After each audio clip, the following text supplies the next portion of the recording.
Hi, everyone. Welcome to the Meet the Author session. I'm going to wait just 1 minute while everyone gets settled into the Zoom room. My name is Thompson Gilbert. I'm with Common Ground Research Networks. I can still see people sort of filing in here. So let's just wait 1 more minute while we all get ourselves sorted before we get started.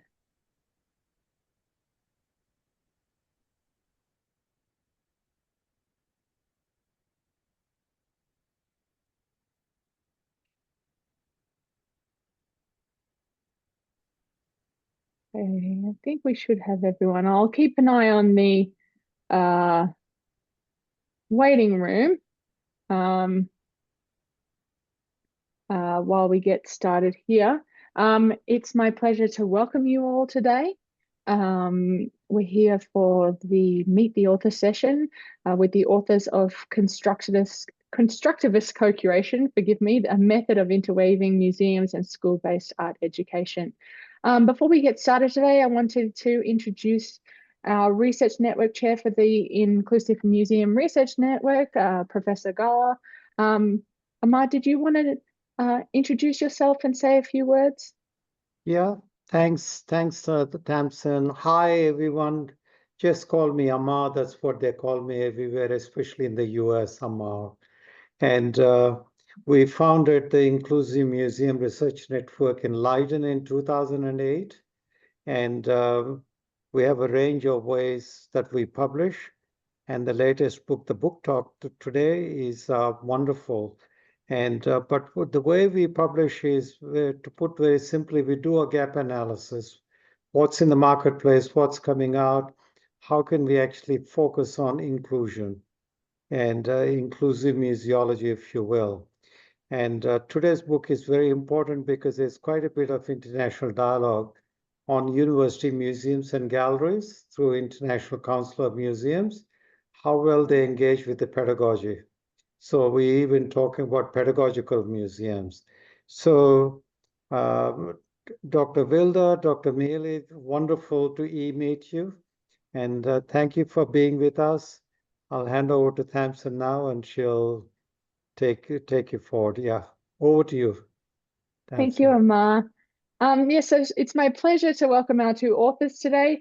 Viki Thompson Wylder, MFA, PhD, Curator of Education, Emerita at Florida State University Museum of Fine Arts, as well as Marcia Meale, PhD, is a National Board Certified Elementary Art Educator whose collaboration with FSU and MOFA and local artists have brought things into a wildly successful practice. Forgive me, I'm a little and probably needed another coffee this afternoon.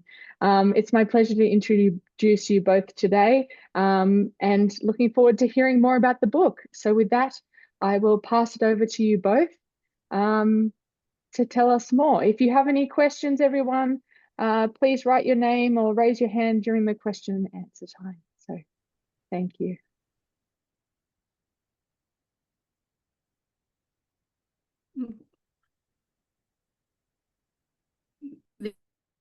Can you put us to the next slide? So to begin, we wanted to give a general statement about our book. We feel that this general statement will help the audience to understand many of the points that we're going to make. And so I'm just going to read this statement and then we will go on. This book presents Constructivist Co-Curation as a model for the collaboration and convergence of museum and school-based art education, utilizing the theory and pedagogy of both fields. In a research study format, the book tells a unique story of the Constructivist co-curation of 5 distinct projects, inclusive of exhibitions between 1999 and 2018. Teachers from the Leon County, Florida School District joined forces with the Curator of Education at the small Florida State University Museum of Fine Arts to become constructivist-inspired co-curators. The book examines the production of those 5 projects and their impact on the museum, the schools, the individual participants, and the audience. So these are the 5 projects that we talk about in the book, and we'll focus on several of them during our talk. If you look at the upper left, that's the poster for the first project, Visions of the North Florida Environment. If you look at the lower left, that's the second project, which was called In Print, the Language of Art. If you look upper middle, that's the third project, The Story. Lower middle, fourth project called Generations. And the upper right, that was our last and 5th project. That's the design for the cover for the catalog. It was called Waging Peace.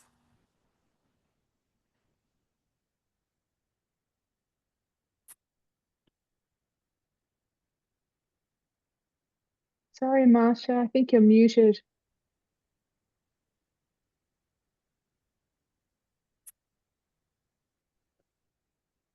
Okay.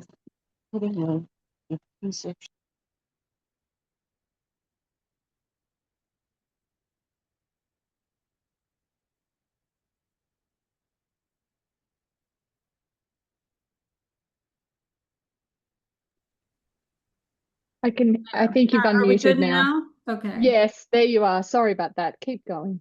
Okay, I'm going to leave this. I'm on the wrong slide, but we'll just leave it. Okay, so the opening, I'm going to read a section from the opening. Each chapter starts with an autoethnographic reflection called Beginnings. In the first exhibition entitled Visions of the North Florida Environment, I'm going to read the opening.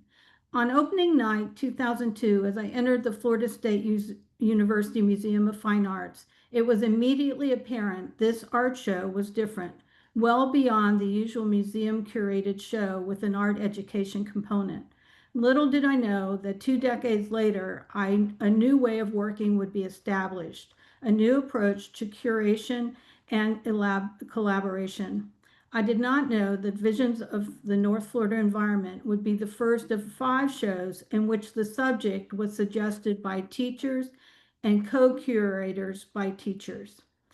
What stood out on this opening night were the elementary student docents, dressed neatly, well-versed, and ready to share their knowledge as mini experts, excited to engage in conversations about artworks, about their artist. What made this process unique, that developed unique, included such things as the makeup of the curatorial teams, which included various combinations of art teachers from elementary, middle, and high school levels. Included a guidance counselor, a gifted teacher, a museum director, and even community members. Teachers took on the duties of the curator, writing catalog entries and education packets, choosing artists, artworks, and planning student interactions under the direction and coordination of the museum educator. Over time, teachers brought ideas for 3 of the shows to the museum. The Story, Generations, and Waging Peace were all started by teachers going to the museum and saying, we have an idea. Okay. One of the benefits of this from the school art teacher community perspective was that the exhibition provided quality artworks for curriculum development and student engagement.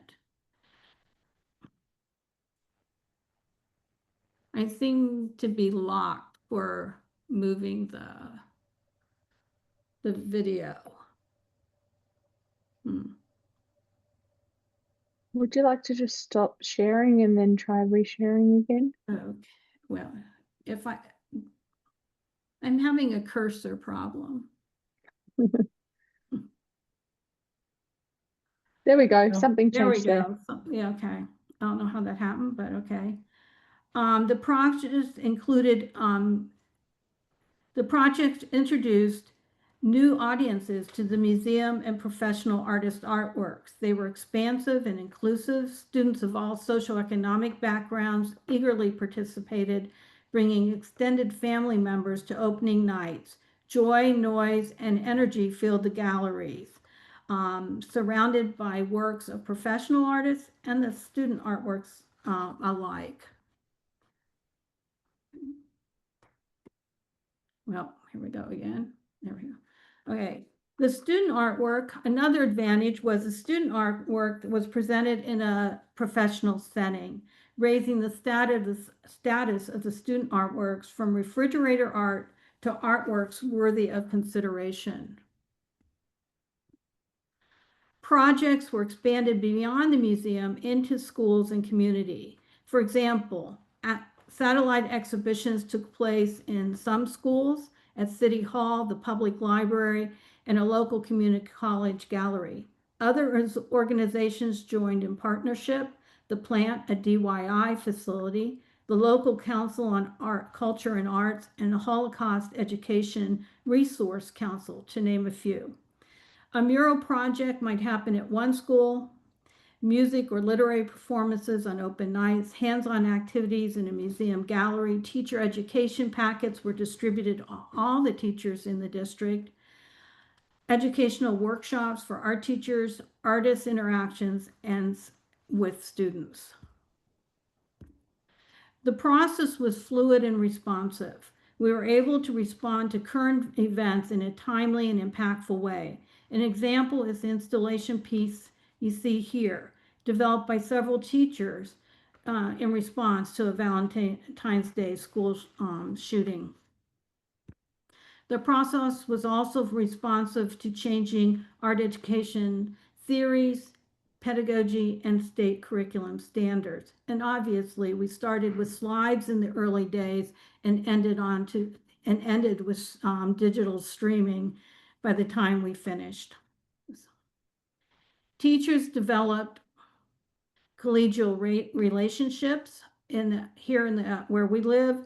There's one art teacher per school at the elementary level if we're lucky, and we rarely get to see a colleague. So having this opportunity was very exciting for all of us.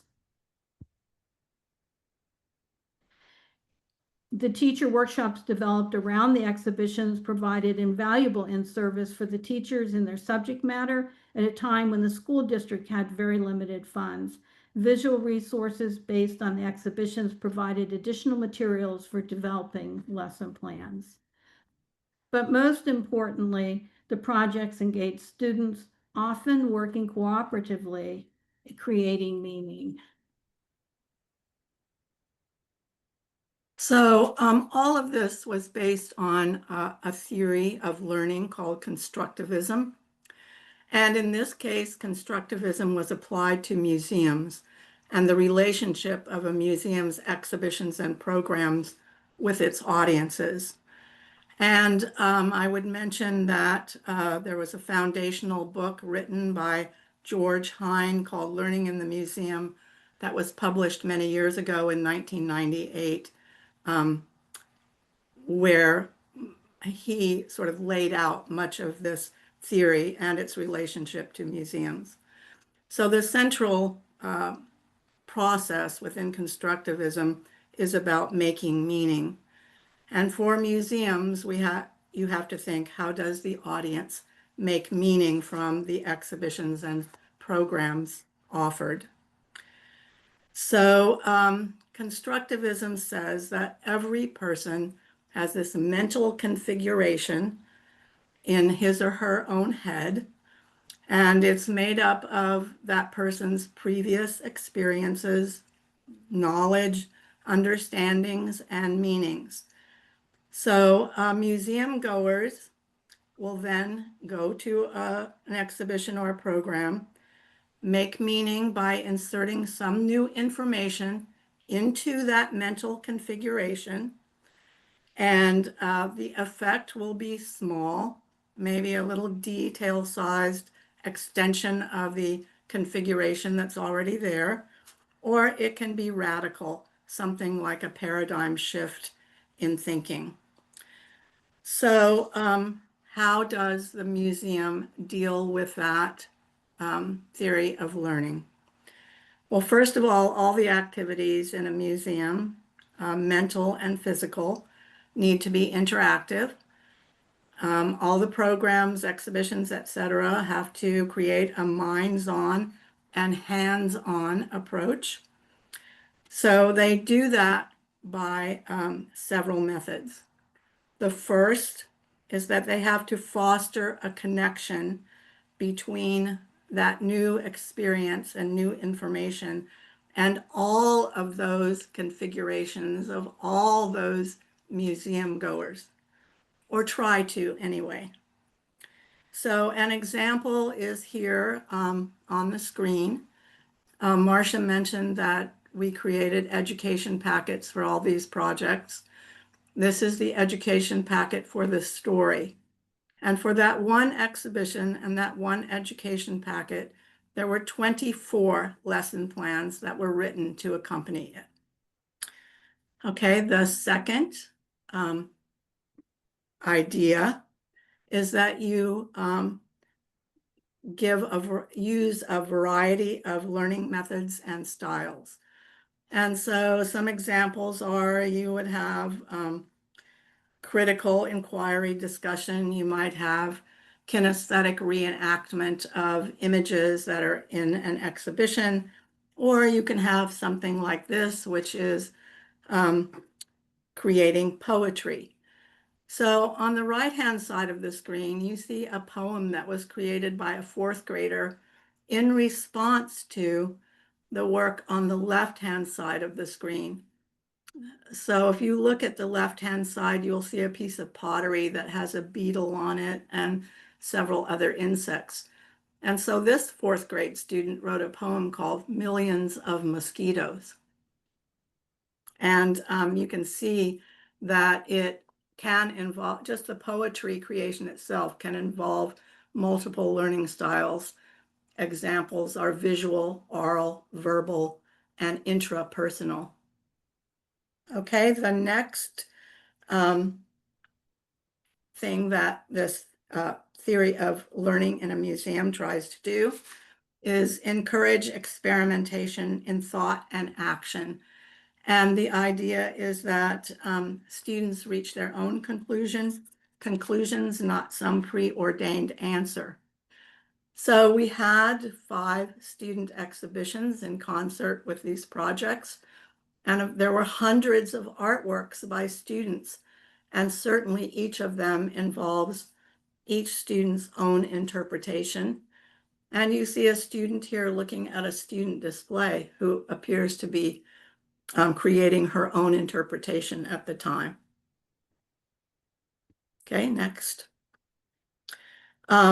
Also, this constructivism says that museum goers need to organize their own learning, often through picking and choosing experiences and activities. So at many events in these projects and for every opening reception, we created make and take tables that were spread throughout the exhibition. And so families and kids could go up to these tables and make something and take it with them at the end of the evening. All the make and take table projects were stimulated by a work in the exhibition. And the students and families could pick which tables to go to, they could pick which order to go to them in, and so on. So you see a make and take table here with kids at it. Next one. And also constructivism activities, minds-on, hands-on, encourage group constructions of meanings through social interaction. This, what you see here on the screen is a high school group that took a Romero Brito work that was in the exhibition and developed a kinesthetic experience based on that artwork. They developed a kind of happening. They developed their own costumes. They figured out what they were going to do what looks like strange things on the sidewalks were things that they put on the sidewalk that they felt mimicked or showed things that they saw in Romero Brito's work. Anybody who came to the opening of the story exhibition that night had to walk through this happening that was going on to enter the exhibition. Next. So what are the benefits from the museum's perspective to this approach? Well, first of all, I was the curator of education, and I was a one-staff program. And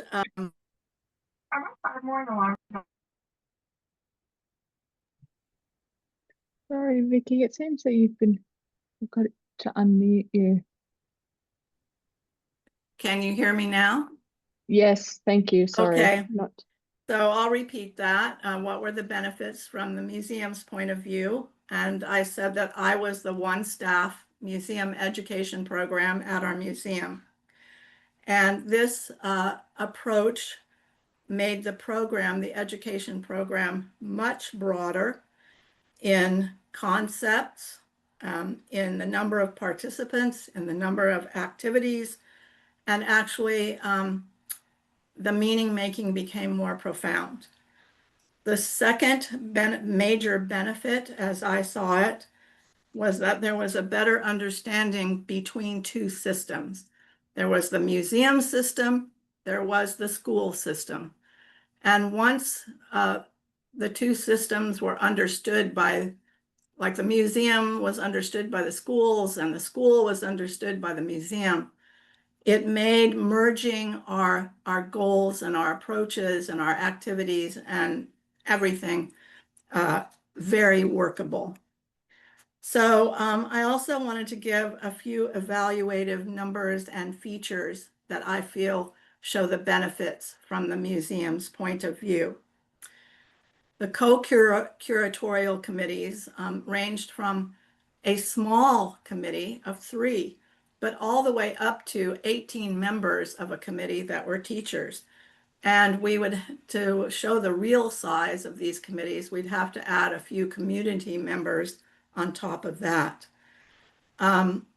The reputations of the artists that were involved in our culminating exhibitions went from the local and regional level to the international level. We had, for example, the work of Judy Chicago in one exhibition, the work of Meale in an exhibition, and the work of Faith Ringgold in several exhibitions. 3 of our 5 programs involved at least half of the schools in our school district, like up to 26 schools. Our student displays ranged from 600 plus to 900 plus student participants. Our receptions ranged from 400 to 1,000 attendees, and we invited other genres of art people to participate, like we had music students perform, we had dance students perform, and we had poetry readings that happened, all of these at our receptions. And as you saw, we had multiple teacher workshops, multiple artist interactions with schools and teachers and the public as well. The next, oh, I forgot to show some slides that I would like to show. You want to go to the next? Sorry, got myself a little confused. Okay, adaptability of the process. So we feel like this process allowed the use of, and it also acted as a selective history of changing art pedagogical theory and practice. So the next slide. So what happened is 4 different pedagogical theories and practices were used in these projects. And we had 4 of them that were used, as I mentioned: art as a visual language from the 70s, discipline-based art education, or DBAE, that was advocated in the 80s. The big idea or enduring idea that came from a book by Stewart and Walker in 2005, and social justice art education that has been proposed by various art education authors from 2000 to the present. And I'll talk a little bit about art as a visual language. All of you would know that as the traditional formalist approach. And it says that art is composed of elements, principles, and media, that elements and principles are embodied in media, and that a study of this visual language will allow the viewer to understand the art's messages and meanings. It would be like studying vocabulary and grammar to understand words, sentences, and literature. And Feldman said that you should read a work of art. He also developed a 4-step method of art criticism that he said would help you to understand the meaning of a work of art.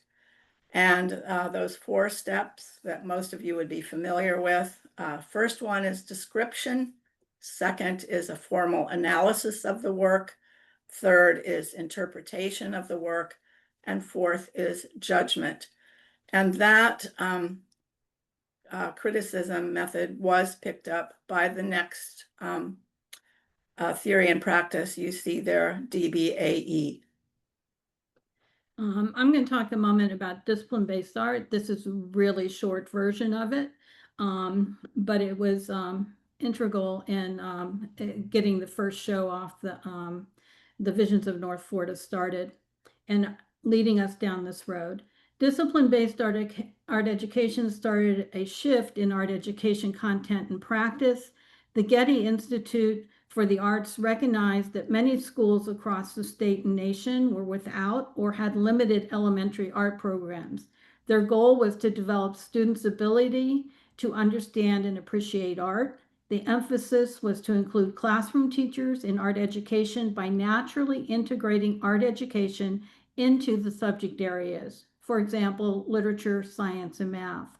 4 areas were identified as the basis of art education: art history, studio art or art making, art criticism, as Viki mentioned, based on Feldman and revised with DBAE through several people, and then aesthetics. The next idea is the big idea or enduring idea, which came about in 2005. And when we look at that, the work of Marilyn Stewart and Sydney Walker, the big idea consists of 2 major components: broad units, each inclusive of an enduring or big idea with a rationale, key concepts, essential questions, objectives, standard, and assessment criteria.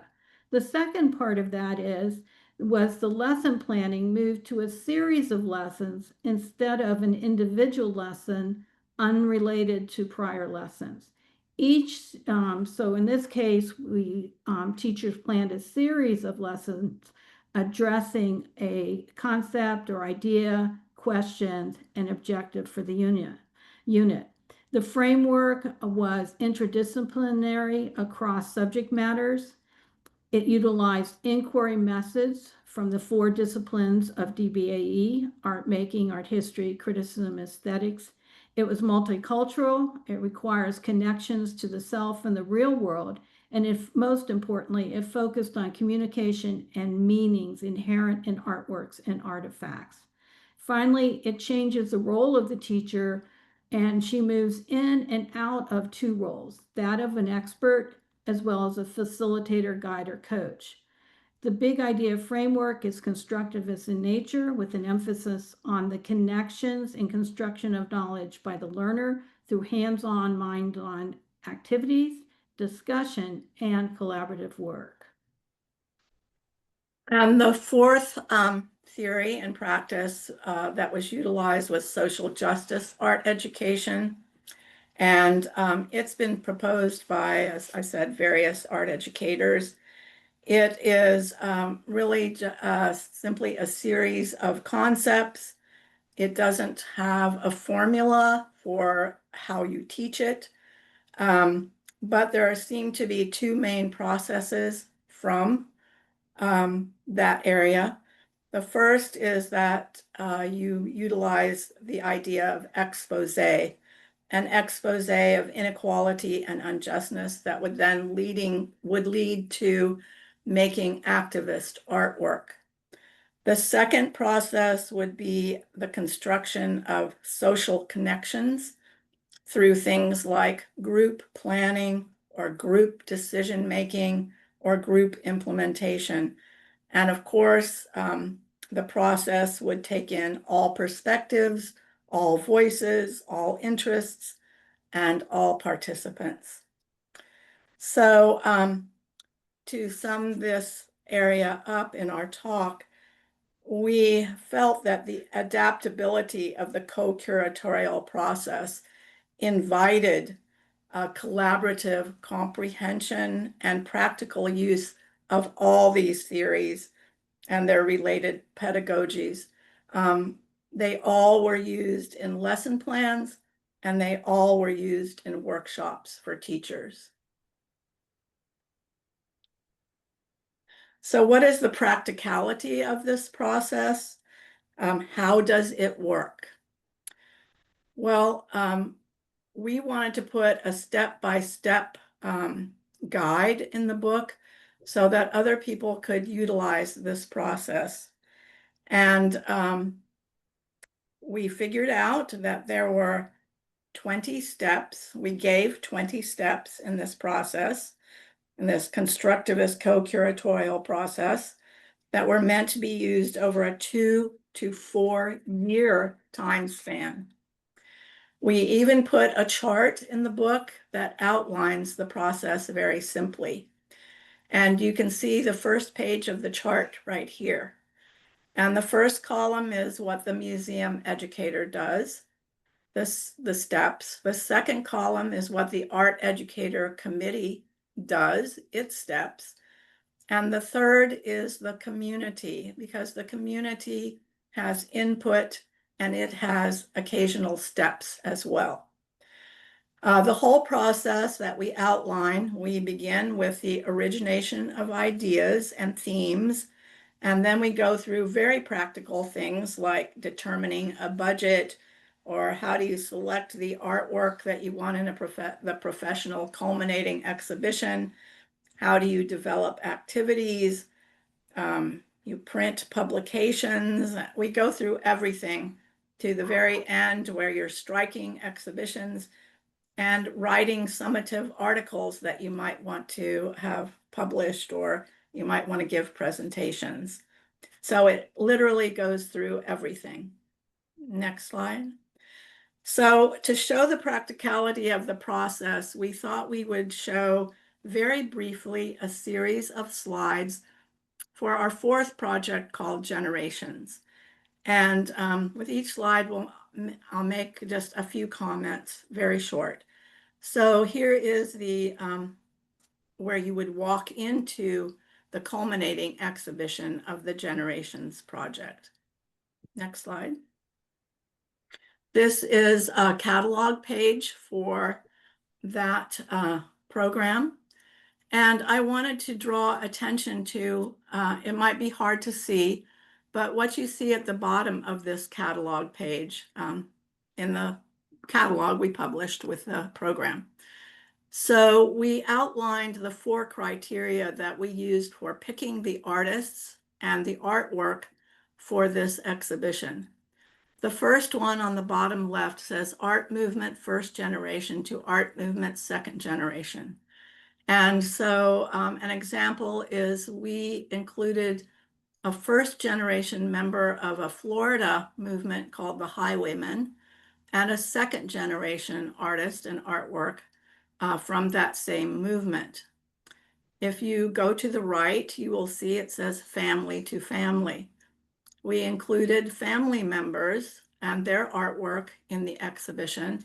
For example, we had artwork by Henry Lynn, whose daughter is Maya Lynn, and artwork by both of them were in the Generations exhibition. If you move to the right again, at the bottom of that page, you see teacher to student. An example is an artwork by Judy Chicago and an artwork by a student of hers from the 70s, whose name was Nancy Udelman. And then if you look over on the far right, it says that we utilized artworks from specific cultures and traditions that were used to be to influence the culture at large. And we had a work by Lucy Martinez from the San Ildefonso. I'm sorry if I'm murdering that pronunciation. It's a pueblo in New Mexico. And that artist used what was called a black on black process. And it certainly had influenced many potters in Western culture. This is a very practical thing. You have to do bureaucratic stuff with these projects. This is a loan agreement, an example of one that was sent to every artist that was going to be in our culminating exhibition. We sometimes did what were called preview events. So for generations, we had a small preview exhibition called In Our Steps.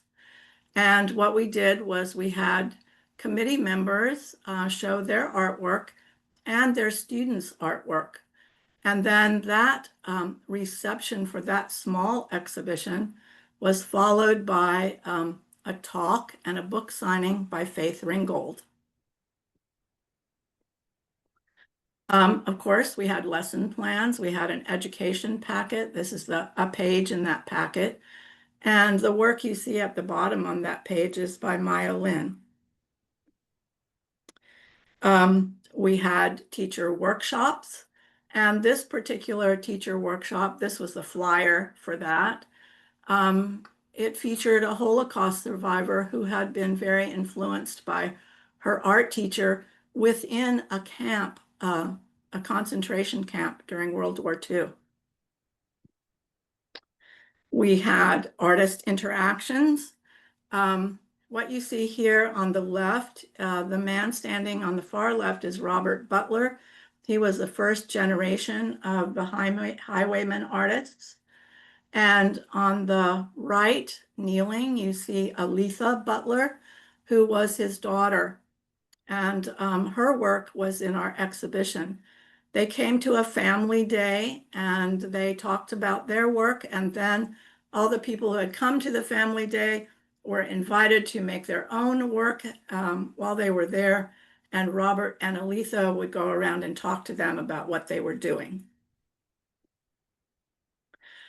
This is a view of one gallery in the Generations exhibition of professional work. This is the student display that went along with it. The image that you saw right before this, the professional artist's work, took the entire upstairs of the museum. And the kids' work, the student display, took the entire took up the entire downstairs of the museum. The work for this exhibition was done in the classroom, and it was shown by classes as well. And we called it the younger generations. We had make and take tables at the reception for this show, and this is one of the make and take tables. We had musical performances by students at the reception. We had tours, and during one of the tours, we had kids reenact the image that you see on the wall there. And then after they would, various groups would do that, and then afterwards they would discuss the artwork. And we wanted to say here at the end of our series of slides how much we appreciated the generosity of so many artists that participated in these projects. And so we wanted to mention a few of them. On the bottom left, you see the New York artist Linda Stein signing her books. And to show her generosity, she cut her fee in half because that was all we could afford to have her come to FSU, to the museum. Upper left, you see a page in the catalog about Judy Chicago, and I actually want to talk about her student that was in the exhibition. Her student came and did a public talk, and she came simply, all we had to do was pay for her transportation and food, and she actually stayed at my house, so her lodging was free. In the middle, we have Weni Huang, who was a New York artist at the time.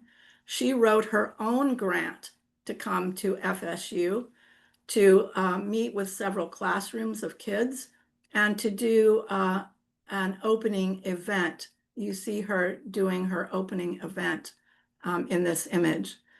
On the far right, we have a catalog page about Faith Ringgold. And the bottom image, you see Faith Ringgold sitting at a table signing books. Faith Ringgold was an educator in her life before she became a well-known artist, and she supported the things that we were doing. And she actually came to FSU twice to support our programs. In conclusion, I would like to make several points. First of all, we feel like the multiple voices within this process help to strengthen it. So an example is this exhibition, Generations. Initially, we were going to only select artists that were family members, like mother and daughter, or father and daughter, or what have you. And the curatorial team then expanded that criteria so that we could have multiple criteria for selecting artists that I already discussed a little while ago. Second point, generally speaking, we feel that this process is beneficial at all levels. It's beneficial to the museum, beneficial to the schools, because the programs became, for both places, museum and school, became broader in conceptual scope, in activities, and in the numbers of participants. Third point and last point, we feel we have shown that the process of constructivist co-curation creates a more profound meaning making for all the participants. That's the main idea behind constructivism. And the meaning making, of course, was more profound for the audience, but in turn, it was also more profound for the people who planned the programs as well. Thank you so much. Thank you. I'm just going to open up the chat. If you have a question for our authors today, feel free to either write your question in the chat or write your name in the chat, or raise your hand in the Zoom. We've got some time for some questions now, so I'd like to open it up for anyone who wants to ask something.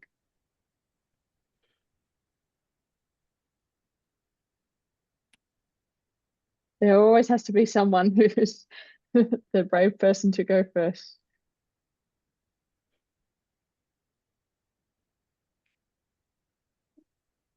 Or perhaps maybe we explained it all.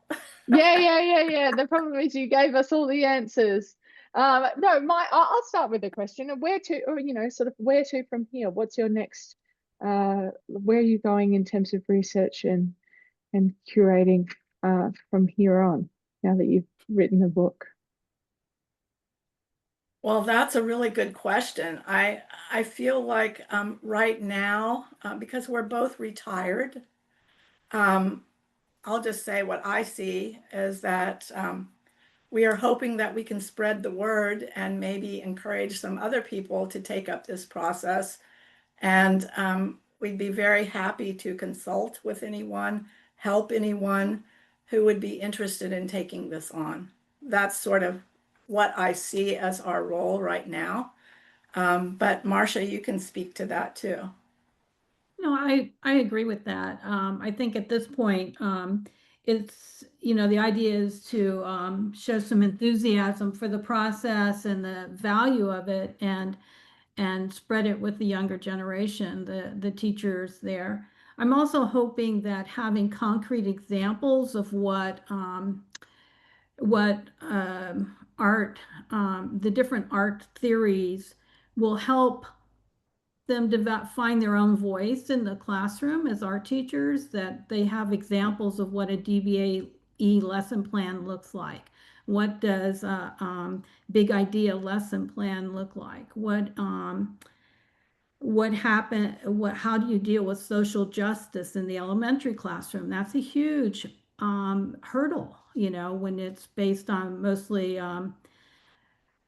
difficult topics, and you know, you have 5-year-olds in your classroom. So you know, I think we came up with a great solution for the school shooting on Valentine's Day at Parkland, to having this colorful backpack installation, you know, and that came through discussion with others and that collaboration. So I'm hoping that the concrete examples will somewhat inspire. And it also serves as kind of a hands-on idea of what art history was like for the last 20 or so years.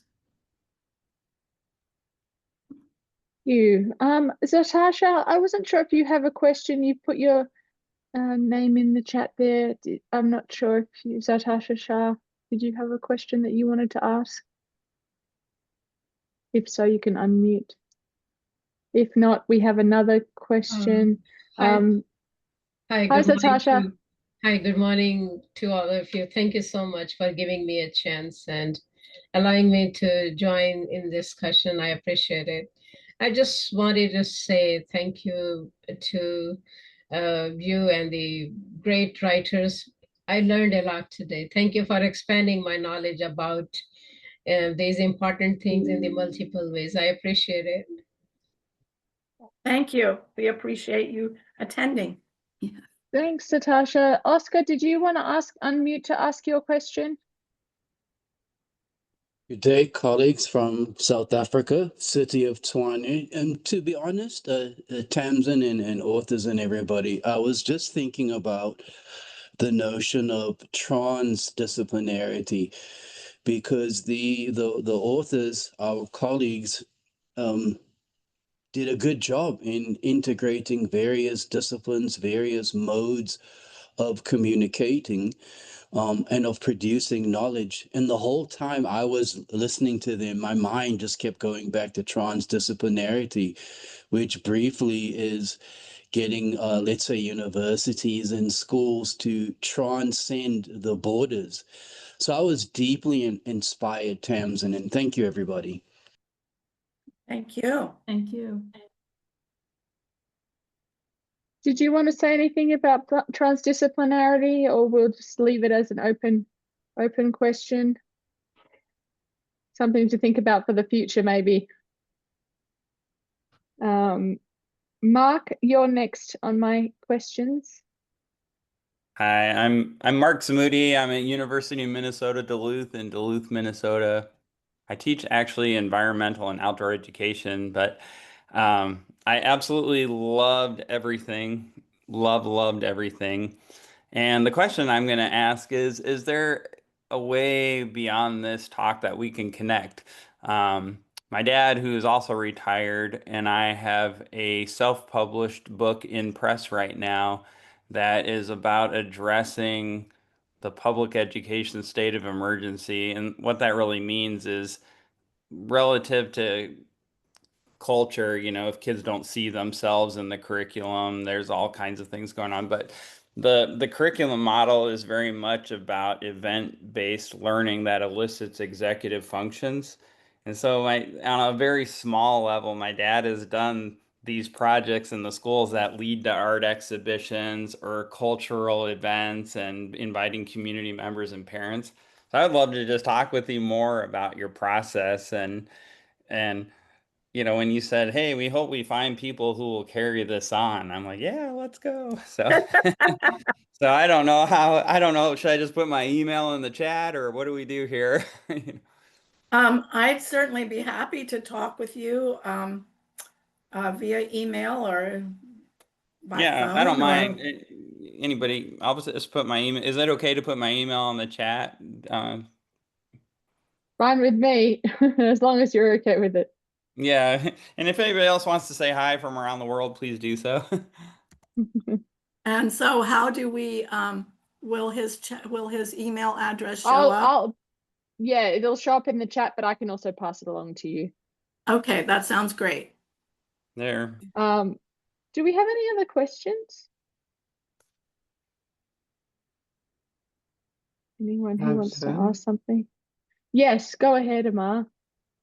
Viki and Marcia, thank you very much. Wonderful publication. I enjoyed going through it when we Thank went you. through the editorial process, and it's inspirational.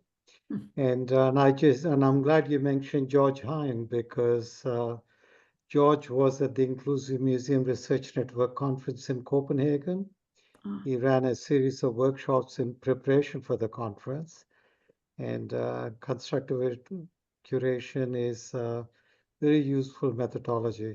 What I wanted to say is that your generations exhibition is quite inspirational because it addresses intergenerationality, and by bringing in that very inclusive multicultural perspective through the parents and the children, even though your exhibition was before the Black Lives Matter movement, Right. it addresses some of the challenges museums have faced with BLM, something to which we at the Inclusive Museum Research Network are committed to. So thank you very much. Now, just hypothetical. Generations was more than 12 years ago. Would you do anything different if you were to do it in 2025, 2026? Taking into consideration the changed world conditions and the Black Lives Movement and its impact? You want to take that, Marcia? The nice thing I think with the process was that all of those things that were happening in current events would have been integrated into the conception and the planning of the event. For example, literally days before the Waging Peace show opened, there was a school shooting at Parkland. And the committee, a couple of us felt strongly that we couldn't have an exhibit without expressing that somehow in the exhibit. And we were able to started out with how do we deal with this without being too profound or morbid for a young audience. And we ended up with, an installation. So my answer would be definitely we would have included the Black Lives Matter. There's no question that that would have been a very real consideration if it happened in real time. I think that's one of the strengths of it, was that things that were happening in the world could be addressed as we were doing the show. Exactly how Black Matters would have been, it probably would have been looking at through the cultural legacy aspect, or from generation of family to family, and maybe through both of those legacies would have been the way we depending on which artists we found to go with it. Thank you, Marcia. Thank you, Viki. I think that's wonderful, your answer. The manifesto of the Inclusive Museum Research Network is, how can the institution of the museum become more inclusive? And I think what you provided in the book, the methodology, the processes that you very clearly articulate, is exemplary, and it's very, very useful publication for people who are working not only in museums but also schools. So as the editor, I really would like to thank you both for your work and for your dedication, commitment. Thank you. Thank you. Thank you. We have time for another question, and it looks like Bianca has something to ask. So Bianca, I'll hand it over to you. Okay, thank you. Hi. Well, I was wondering, no, first of all, I want to thank you for your presentation. That was very interesting, and I learned quite a lot from you now. And I was wondering, to what extent are these curations, investigations, and so on influenced or prevented by the politics? Because nowadays we are living in a very changed world, I would probably say, especially also I'm originally from Europe, but live now in South Africa. And I see that there is a lot of going on, and especially, of course, in the United States, as you were doing your research in Florida. And how does politics influence? Well, I'll certainly I've been gone from our museum now for a couple of years, but within the university, the practice in the museum was I don't know what the right way to say this is, but no censorship. And ideas were encouraged, whatever those ideas were. And I happen to know a little bit about the new director there now, and I feel that that would be the way it would be in the museum now at FSU as well. So I realize that politics does filter down some way, no matter where you are. But I feel like the museum worked to not let that interfere with the thought, the concepts, the creations, and so on that were going on in the museum.